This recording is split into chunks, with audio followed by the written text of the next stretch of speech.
अस्सलाम वालेकुम friends, everyday science YouTube channel की एक नई वीडियो में मैं आप लोगों को खुशामदीद कहता हूं।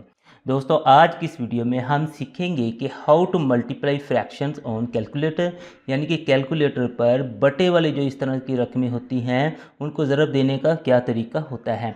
सबसे पहले हमारे जहन में ये सवाल आता है कि आखिरकार हमें इन्हें कैलकुलेटर पर ही ज़रब देने की ज़रूरत क्यों पड़ी है।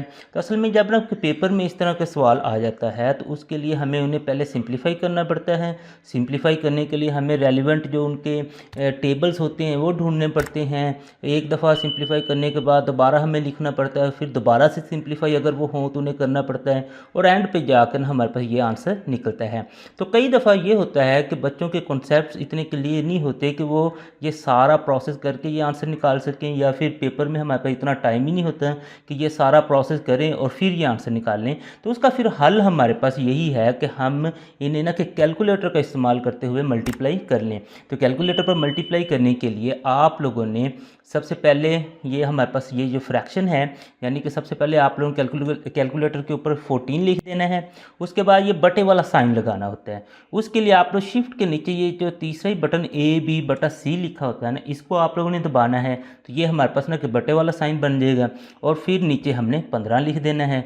चूँकि हमने इन्हें मल्टीप्लाई करना है तो आप लोगों ने मल्टीप्लाई का साइन लगा लेना है। उससे आगे चलें तो हमारे पास 25/28 है, तो हमने 25 लिखना है और ये वाला जो बटे वाला साइन दोबारा लगा देना है और ये 28 लिखना है।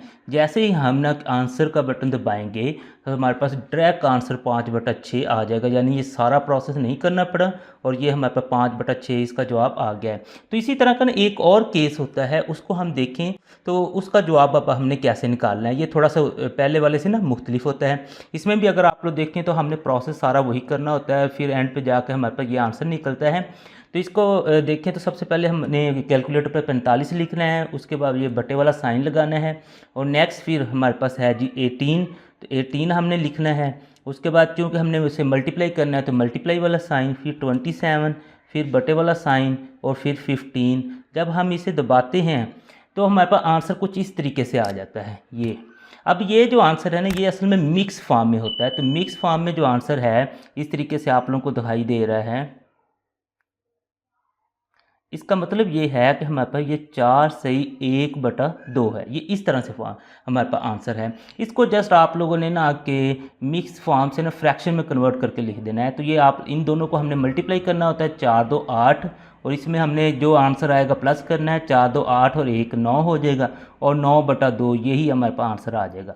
यानी कि अगर आप लोगों के पास इस तरह से आंसर आए ना तो जस्ट उसको फिर आप लोगों ने इस मिक्स फॉर्म में लिखना है और मिक्स फॉर्म को कन्वर्ट करके आप लोग फ्रैक्शन में उसका आंसर निकाल सकते हैं।